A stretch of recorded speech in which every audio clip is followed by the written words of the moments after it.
मानव चेतना की अवस्था और ब्रह्मांडीय अनुभूति के बीच एक गहन सामंजस्य है। जिस मानसिक, भावनात्मक और बौद्धिक स्थिति में व्यक्ति स्वयं को पाता है, ब्रह्मांड भी उसी के अनुरूप अर्थ ग्रहण करता है।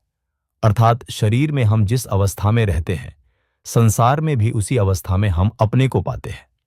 यही कारण है कि विचार, भले ही वे सापेक्ष यथार्थ से स्वतंत्र प्रतीत हों, नाद के रूप में चेतना में निरंतर स्पंदित रहते हैं। ये विचार ही कर्म के माध्यम से रूप धारण करते हैं और वस्तुओं के रूप में प्रकट होते हैं। जब ये वस्तुएं सापेक्ष जगत में अस्तित्व में आती हैं, तब उनमें उपस्थित तत्वों का परिवर्तन ब्रह्मांडीय नाद पर संस्कार अंकित करता है। इस प्रकार मनुष्य केवल ब्रह्मांड का दर्शक नहीं रहता, बल्कि उसकी संरचना और प्रवाह में सहभागी बन जाता है।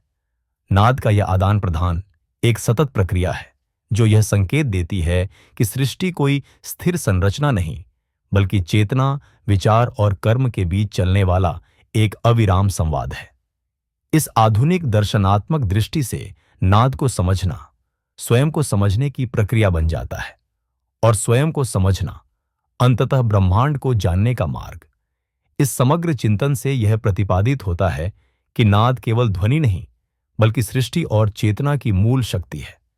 वही स्पंदन रूप, ऊर्जा और गति को जन्म देता है तथा अंततः सभी रूपों को अपने में विलीन कर लेता है।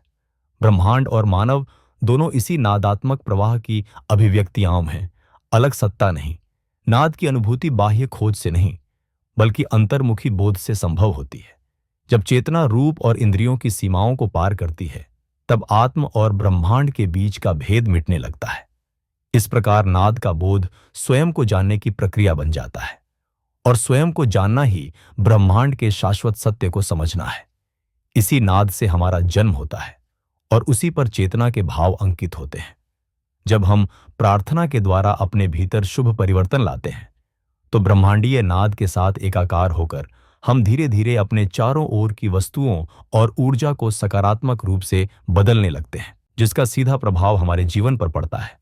नाद के और भी रहस्य जानने के लिए चैनल को सब्सक्राइब और लाइक जरूर करें।